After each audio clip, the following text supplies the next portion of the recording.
Good evening. It's that time again when we bring to you the Gorgeous Woman Show. And as always, I'm excited to be your host, Reverend Ruth Wamoyo, live on CTN TV and all our social media platforms. We are live.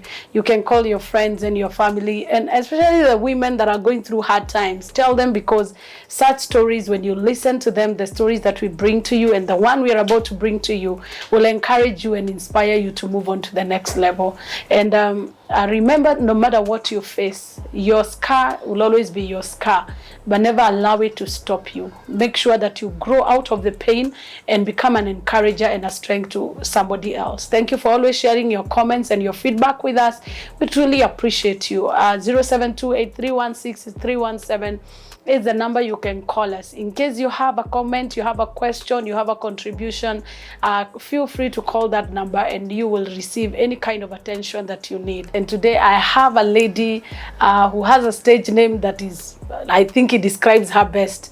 Her stage name is Havoc, but her real name is Tracy. And it's my joy to have you, Tracy. Thank you so much. Sana. Thank you. So first of all, I'm interested to know, why did you call yourself Havoc? Are you damn destructive? Are you chaotic, or what kind of person are you? I called myself Havoc because it's a name I was praying to God about first before I chose the name Havoc, because it means disaster in the dictionary. Yeah. But to me, when I saw that name in the dictionary, I saw something else, because Havoc is an abbreviation, even tusijeka hizo full stops. Because it would look long for people. So Havoc, every letter has its own meaning. So H stands for highly anointed vessel of Christ. That's so it's actually an abbreviated word. How beautiful. Exactly. Highly anointed vessel of Christ. That is interesting. Wow. So you're young and you're vibrant, and ordinarily we don't receive guests at Gorgeous Woman Show who don't have a story. But looking at you, you look young, you don't look like you have a story. But I know when you hear Havoc is here, there is a story underlying there. So can you tell us a little background about who you are? Are you born again? Your family? Okay, Havoc is a born again Christian, and she was in school, but she finished school last year. And up to what level? I was in college. I was pursuing journalism, and I am the fourth born in a family of 6, and I was raised by a single mom. And which part of Kenya?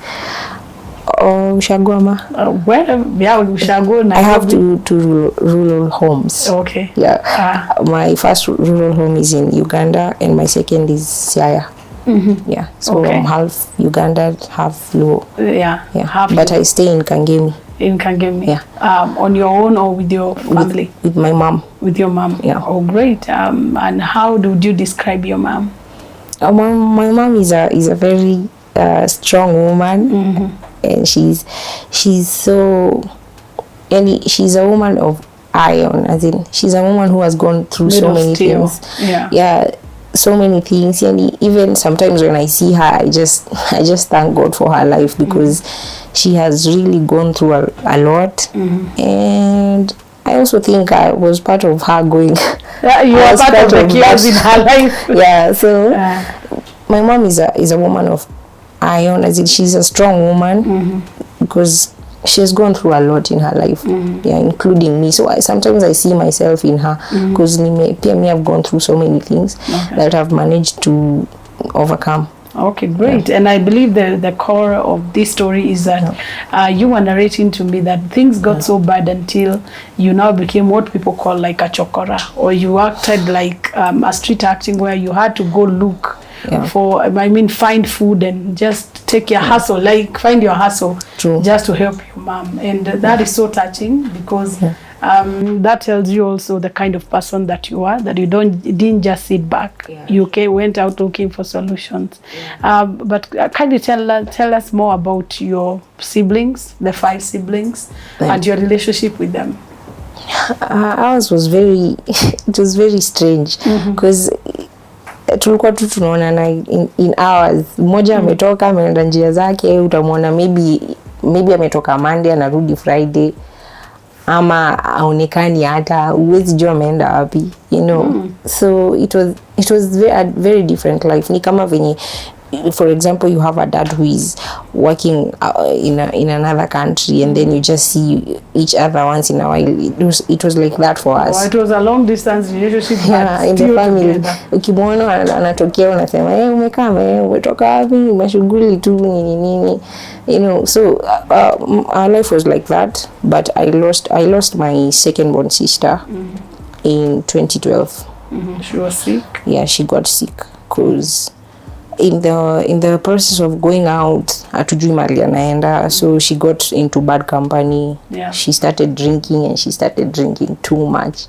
So wakati tulikuwa tunamwonanga akikama home, so she was just looking like she's fine, and tunaona tu anakam na do, hatujui zinatoka wapi, you know. So anatupatia, because sometimes we used to sleep hungry, you know, and she knows that. So she used to go and anatuambia nimetoka tu kwa best yangu, kwa best yangu, juu mimi nimeona siwezi kaa hapa juu hakuna food, hakuna kitu. So tulikuwa tunaye kibarua nini, so si tuna believe tu.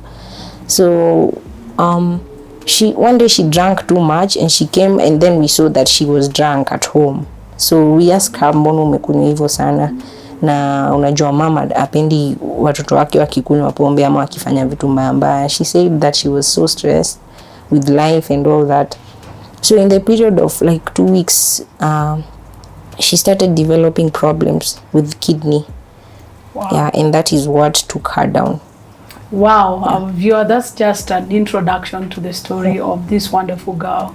I'll call her lady, because now she's finished her course in her college.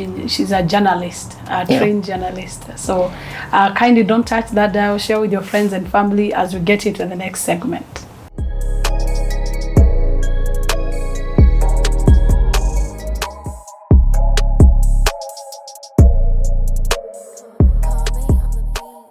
So welcome back, our viewer. As always, it's a joy and a delight to have you watching us. And as we get into the next segment, you're going to hear the rest of the story from this wonderful, gorgeous lady who has grown ahead of her age, because life sometimes throws at you things that make you grow fast.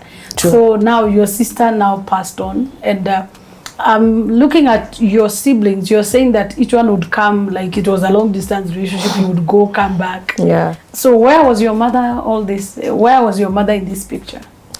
Mama alikuwa tu anatoka asubuhi, and she used to go to Kangemi, because that time she knew how to play it so well.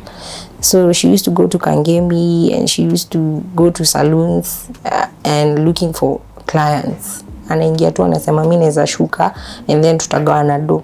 So she used to get inside any opportunity she got in any saloon. She used to go there, anakaa the whole day, anarudi, cause sasa unajua si ametuacha home. And then my elder sister had another life. She was living with someone else. Oh. My elder, now our firstborn. Our firstborn now. Yeah, so our secondborn is the one who passed on, and now our thirdborn is a boy. Was a grown up, also was in, I think, class 8 that time. So I was at that time the last born before other two came back.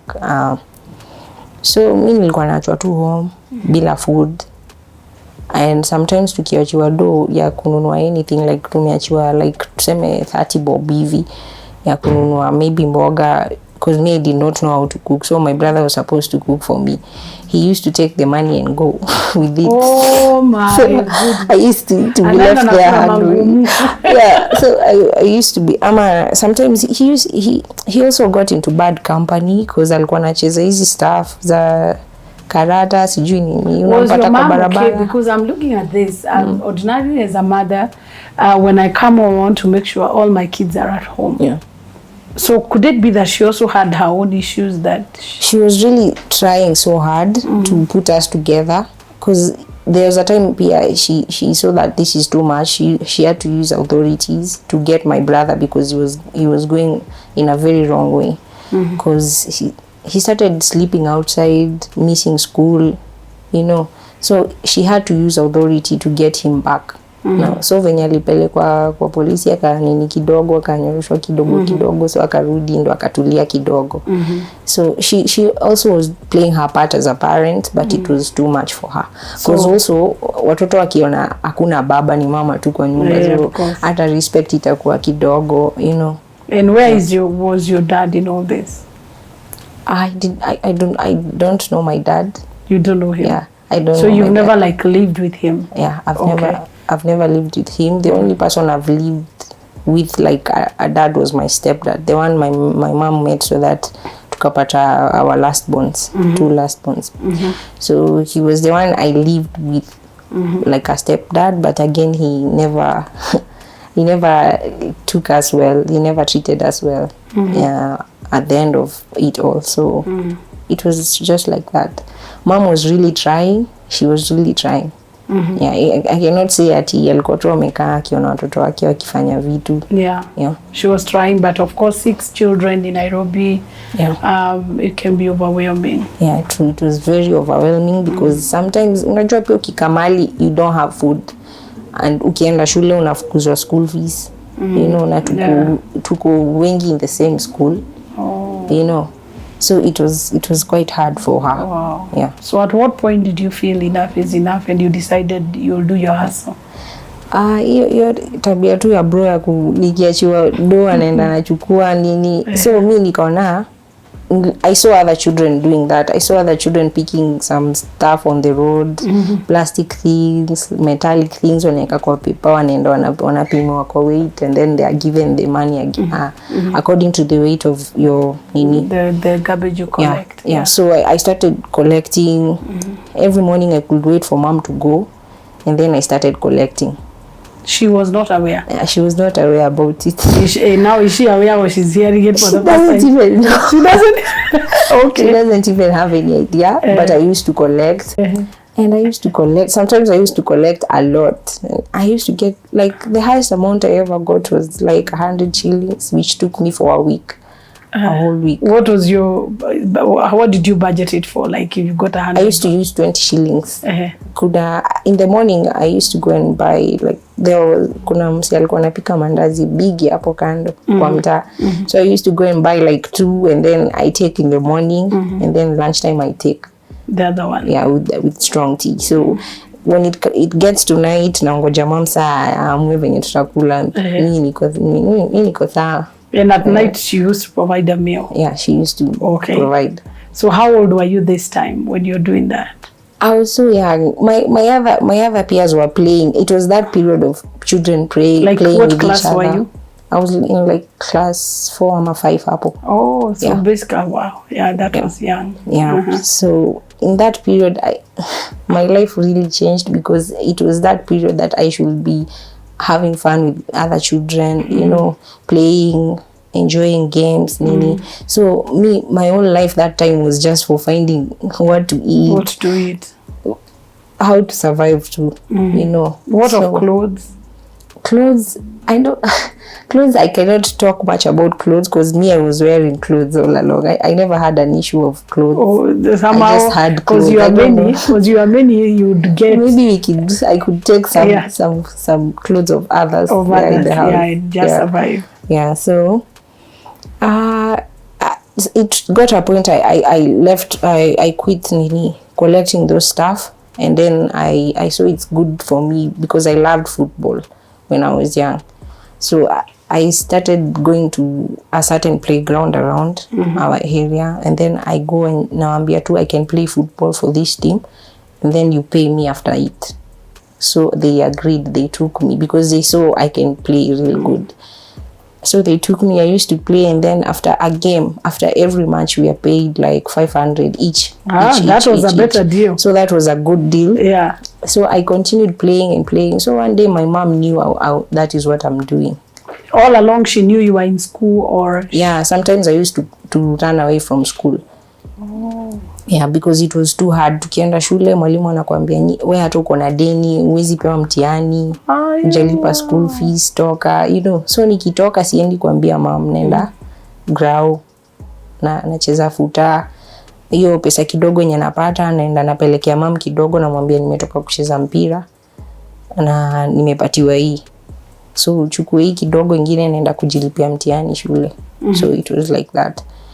So one day she got very tired about me going to play because aliona saa I'm focusing on money a lot na naacha kusoma.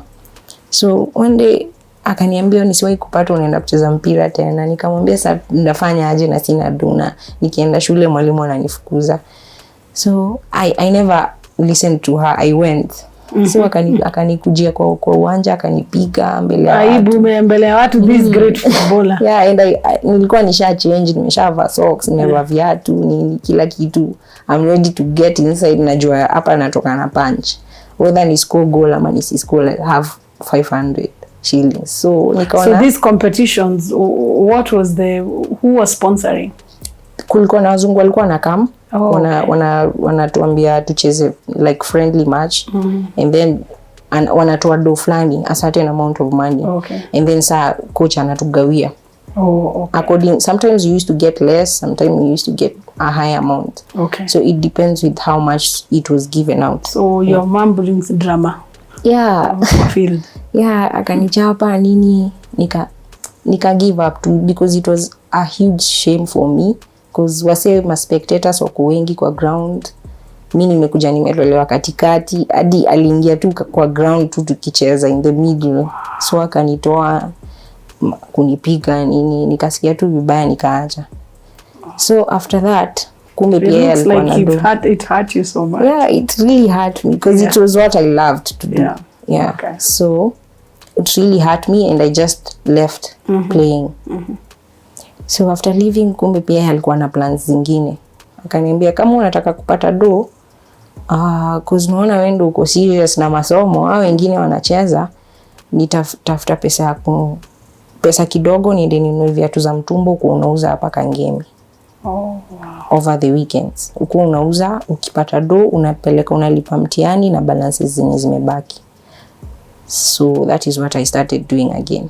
Over the weekend niko kwa barabara Kangemi. So niko around class 7, 6 hapo. So unaenda in and out of school? Yeah. I repeated a lot of times, by the way. I repeated a lot of times in my primary school because of kuhata classes. Na class 7 unajua na 8 ufai kuhata.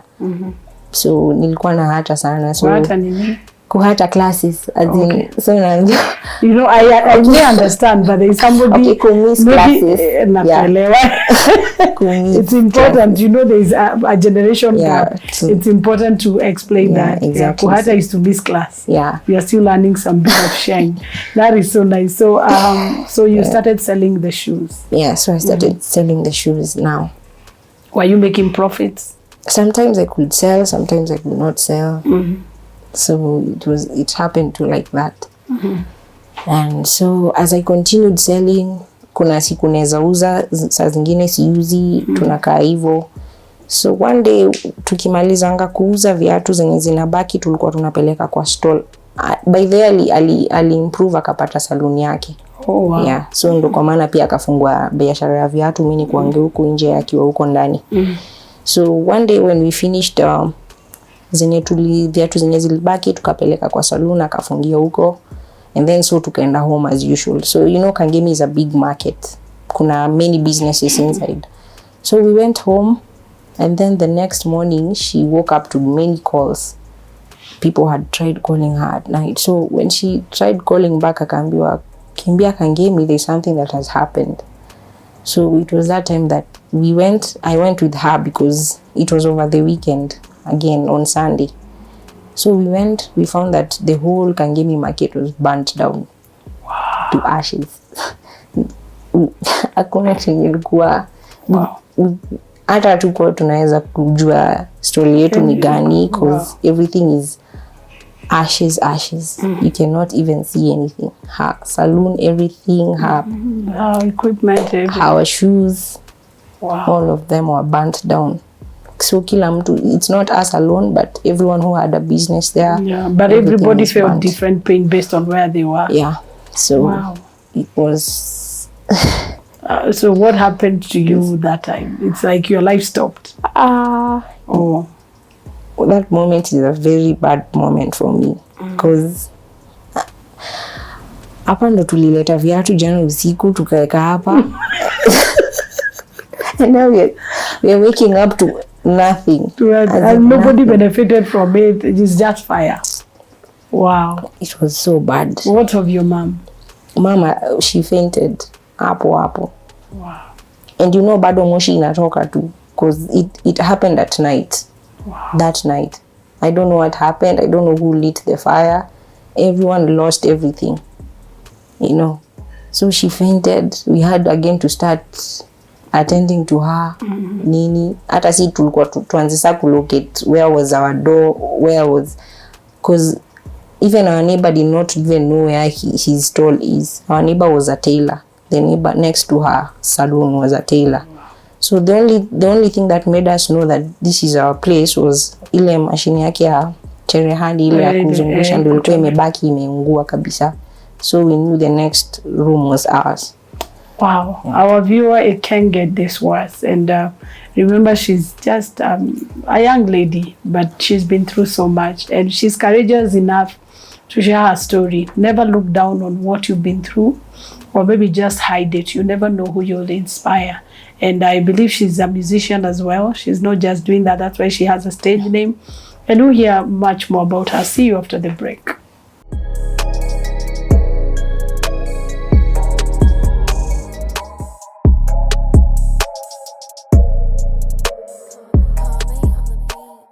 So welcome back, our viewer. My guest is Stacy, and she's sharing with us about her childhood that was very tough, that made her begin to hustle. From the age of 10, she already was a business lady, trying to make ends meet for her and her siblings. And look at where she is right now. We are going to hear how her journey has been and get encouraged. You can always reach to us on 0728316317. Your comments are very important to us, and live on our social media platforms.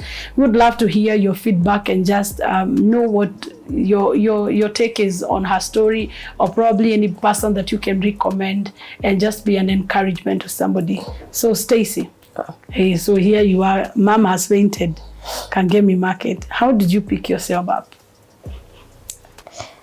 I cannot say much about that event because after we helped her recover, she was just crying all over the place. Hata mimi nimelia hadi machozi imeisha kabisa. Juu sasa tutaanzia wapi, because this was the only place we used to get our food from. My school fees now, because at that time I was approaching Form 1 college.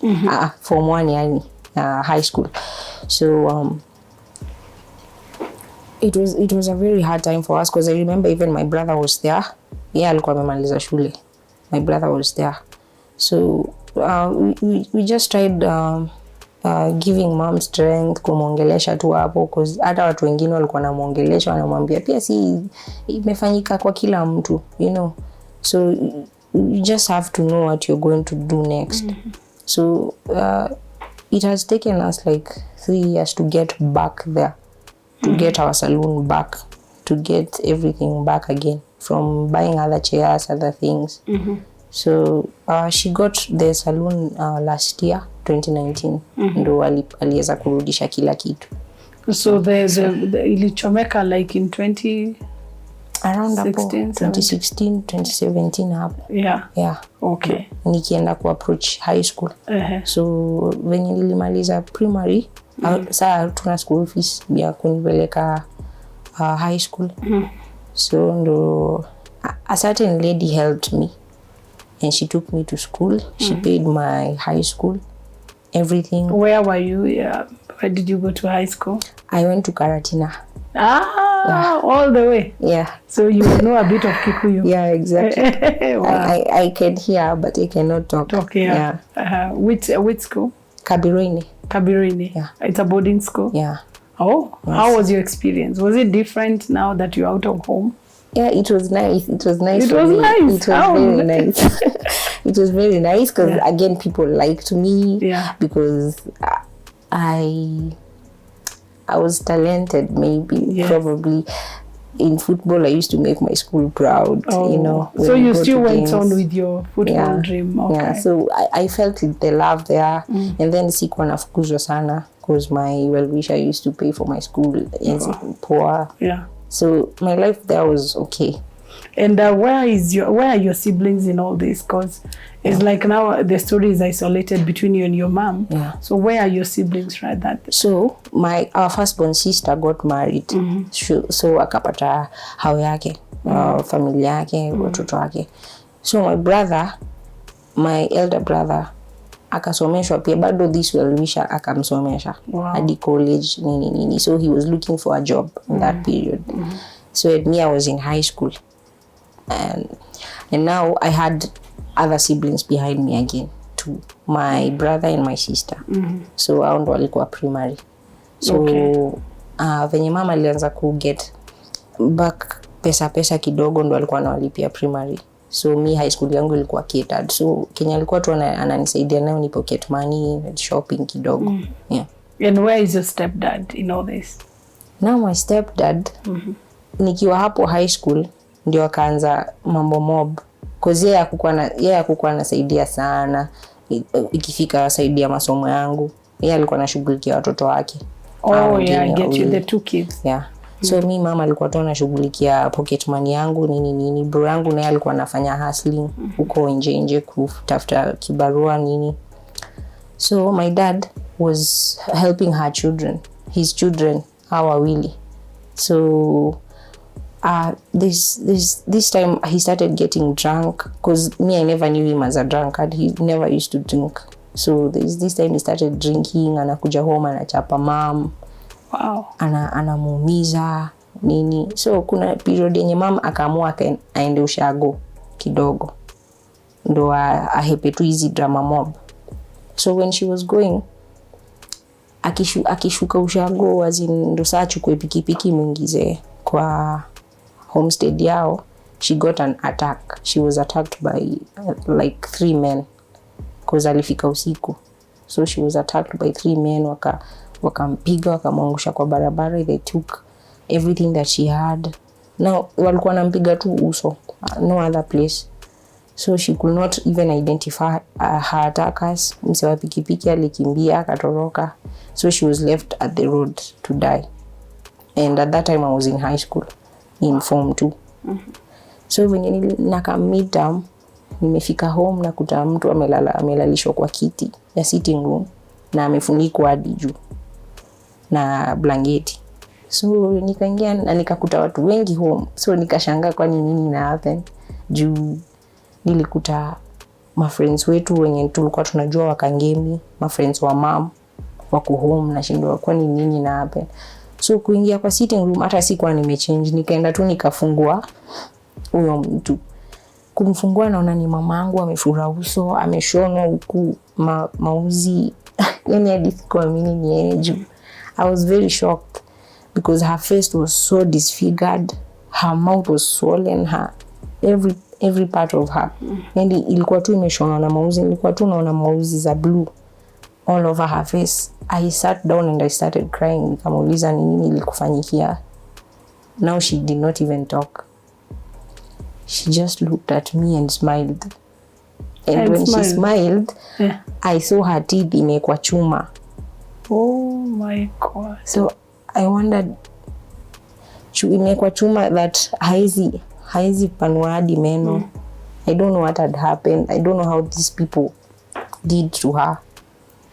So ndo nikauliza wengine, what are you doing here? What has happened to my mom? Wakaniambia, your mom was attacked by people when she was going to Shago, and these people attacked her. They took everything she had and they did that to her face. And nikauliza, where is my father? Your father went, he left. Nikauliza watu, where is my father? They told me, your father is not here, he left. So that was the last time I heard about him. So and the kids had been left alone? The kids? Wadogo. Yeah, they were in primary. Because walikuwa wameachwa na dad. Oh. Walikuwa wameachwa na dad. Wow. So he left them alone? Yeah. Oh. I think venye aliona mama ako they come put off to juu. Pia yeye alikuwa anampea stress, alikuwa anampiga.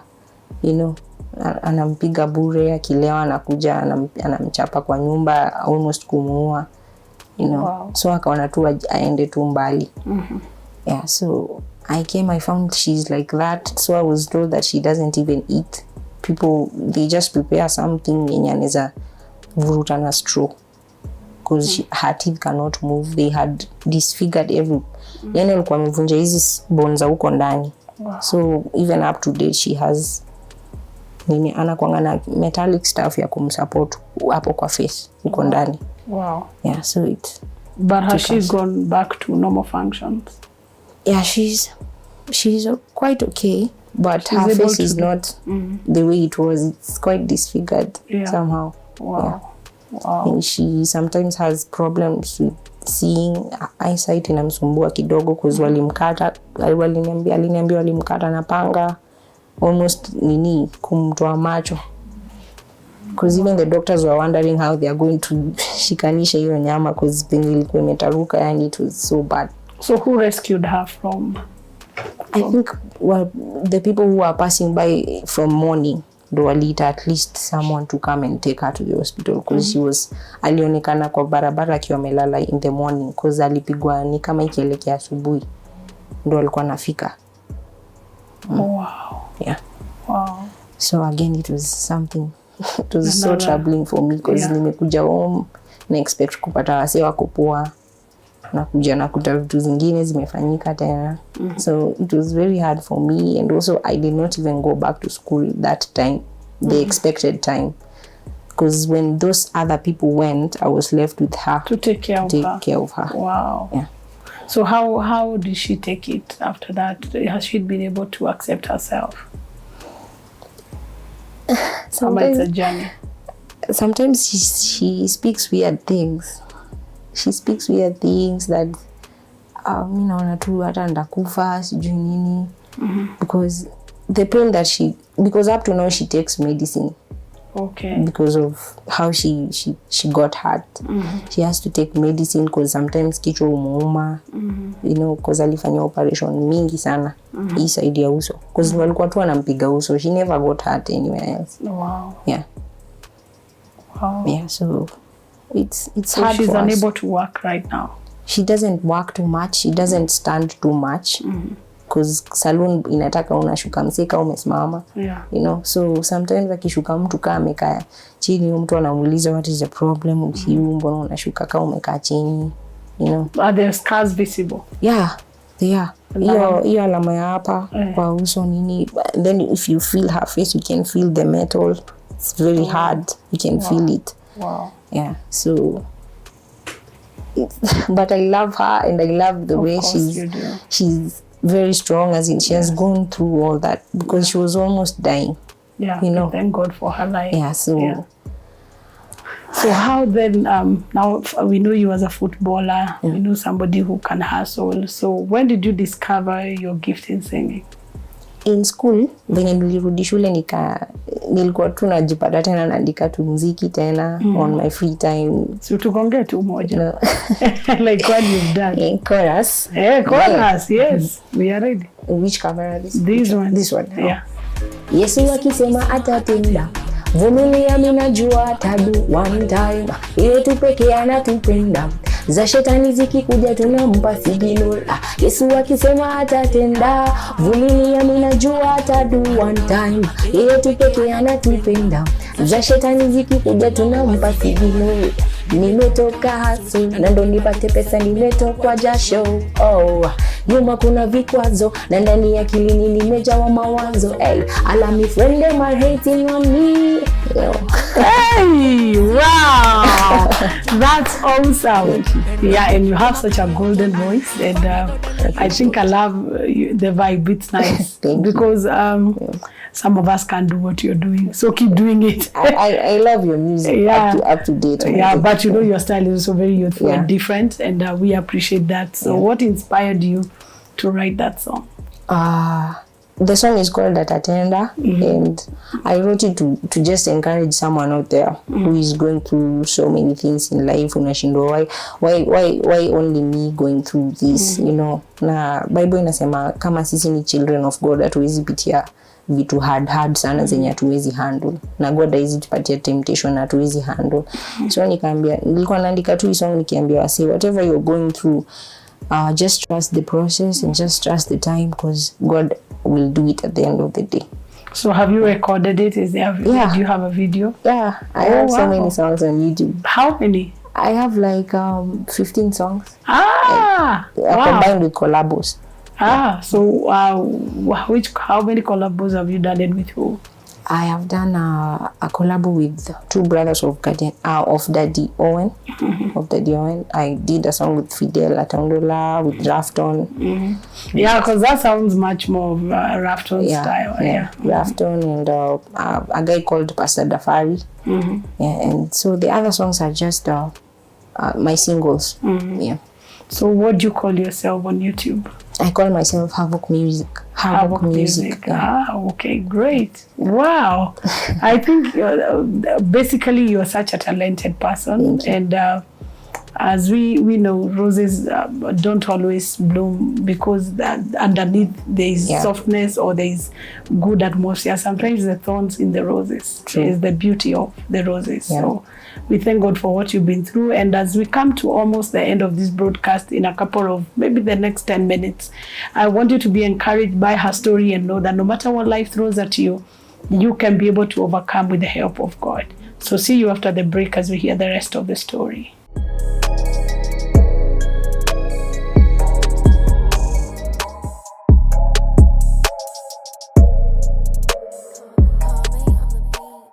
Welcome back, our viewer. As always, I feel sad that we are almost coming to the closure of the program, but it's been a joy to host my guest, none other but Stacy.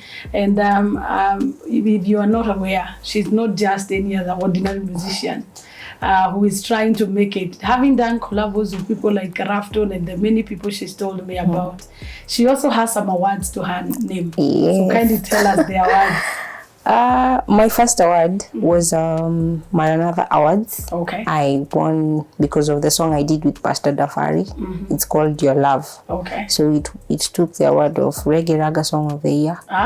Yeah. And after that, in 2018, I got nominated for an award in Texas as Female Artist of the Year, and I won. Again. Oh, which award is that? It's called Dear Awards. Dear Awards. Yeah. Beautiful. Yeah. Did you travel to collect the award?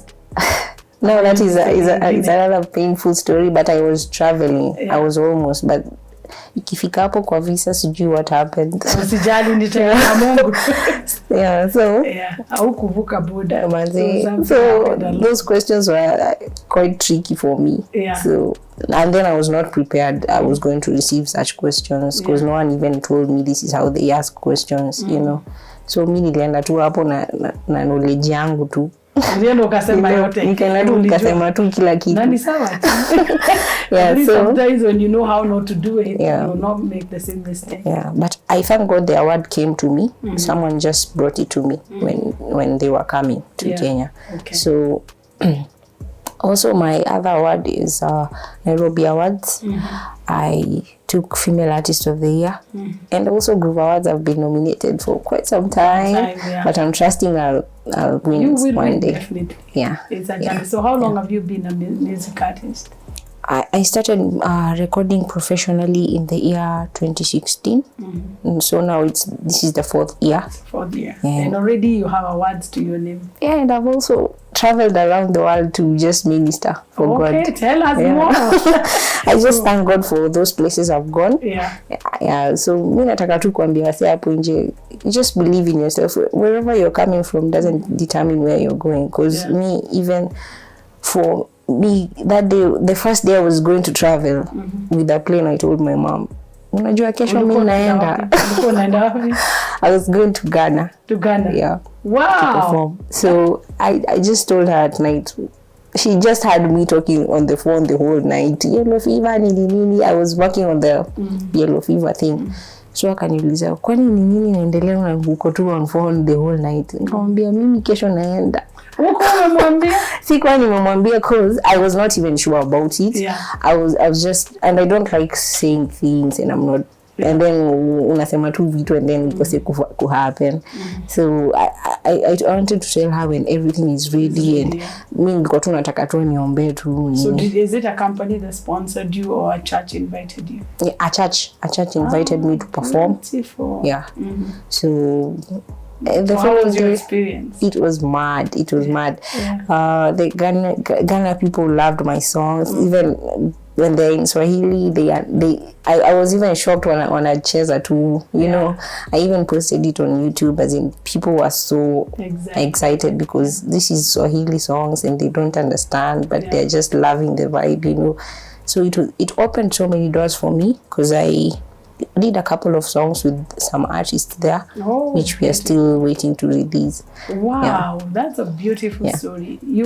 It's amazing that when it comes to God's timing, that language is not a barrier, age is not a barrier. True. There is no excuse that life can bring that can hinder you from being lifted by God. Exactly. And looking at you is the beauty of His lifting, and we celebrate you. You are a young person that is fighting through pain. Yeah. And look at where you are. The smile you have is infectious. Nobody can tell you've been through pain. So we want to play your song, definitely. Exactly. And of course, you can subscribe to her YouTube channel, but maybe some things you've learned along the way and you wish to encourage somebody. Just talk to them from your heart on this camera. This one. Okay. So my viewer back home, I would like to tell you that whatever that I've gone through in life is a milestone. It's something that has taught me to be a strong girl, someone who believes in what you want. If you know that this is what I want and this is what I can do best, do it. Try it as many times as you can. Even if you fail, get up and just do it, and never try to be someone else. You're very special the way you are, and you have something that no one else has. So just be you and believe in yourself. That's all I can say. Yeah. Wow. And kwa my youth, when you wanasema they've given up, and here you are. So what would you tell them? Yeah, I would like to tell them that life is a process. I had to go through all that process to learn something. And that something is patience. If I had given up with everything that I was doing, I would not be here seated with Ruth and going everywhere I've gone, ministered in all the platforms I've ministered. If I had no patience with me, I will not be here. So patience is the best thing, and believing in God. Your prayers, and if you pray and believe in God that everything is going to work out for your own good, it is going to work out. So just pray to God and have patience. Usiruke ama upitie shortcuts. No, just believe in God. The last one. What are your plans for marriage? Is that a headache? Okay, no, it's not a headache. It's not a headache. I'm young, but I'll definitely get married when I'm 24, 25. Okay. Yeah. So that gives us a good guess how old she is, and we will celebrate God because you're not too young. Exactly. To have your own experience and share it and be an encouragement. We celebrate you here at Gorgeous Woman Show, and of course CTN TV. We truly celebrate you. Thank you for coming out strong, defending Jesus, and standing up. And I believe God will lift you and bless you. And the days of misery that your mom has gone through, God will use you to wipe them away, because He's a faithful God. From us is thank you so much, our viewer, for being with us all this time. Call us, give us your feedback, is important to us. And before I wind up, I want to remind you, we are having a special Gorgeous Woman dinner on October the 10th. Kindly book your space. You can call the number 0728 316 317, and you will find somebody to help you how to register. There is very limited space right now, because already I think we are halfway the booking. So if you find time, kindly call and you'll be registered. And we are always delighted to have our guests. Thank you, Havoc, Stacy, for sharing your time with us. And we are going to hear her song, At a Tender. God bless you. From us is bye-bye. Oh, na na na na na. This one for the dance all lovers. Havoc one time again.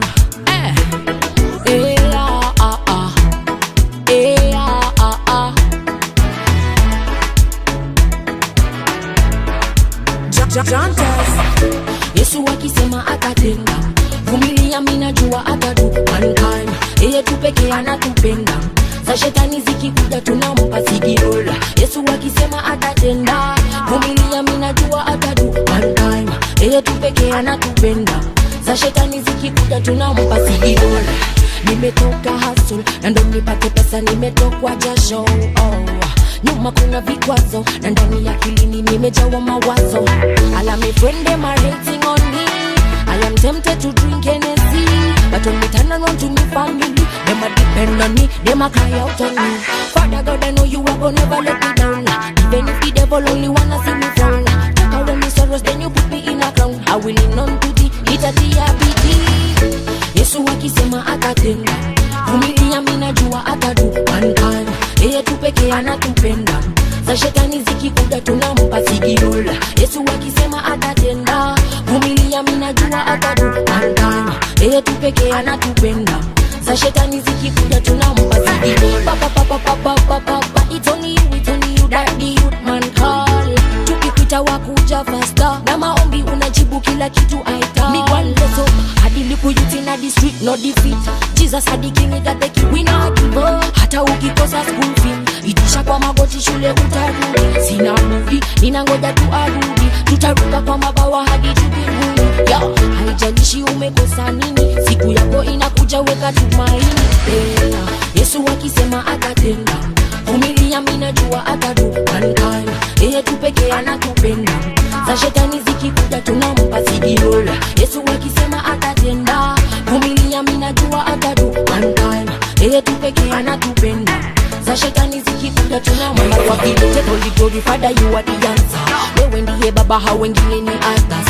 Unaponya kansa hata pia na ulcers. Tegemeo letu wakati wa disaster. Na gangsters unawaokoa kwa sasa. The preachers, some of them are just clear deceivers. We need the Holy Spirit so that you can redeem us. Forgive us our sins, Father, we are the sinners. When you talk about the money, me I talk about Jesus. Na nikipotea kwa giza atanionyesha njia. Na. Yesu akisema atatenda, vumilia mimi najua atadu. One time, yeye tu pekee anatupenda. Za shetani zikikuja tunampa sigirola. Yesu akisema atatenda, vumilia mimi najua atadu. One time, yeye tu pekee anatupenda. Za shetani zikikuja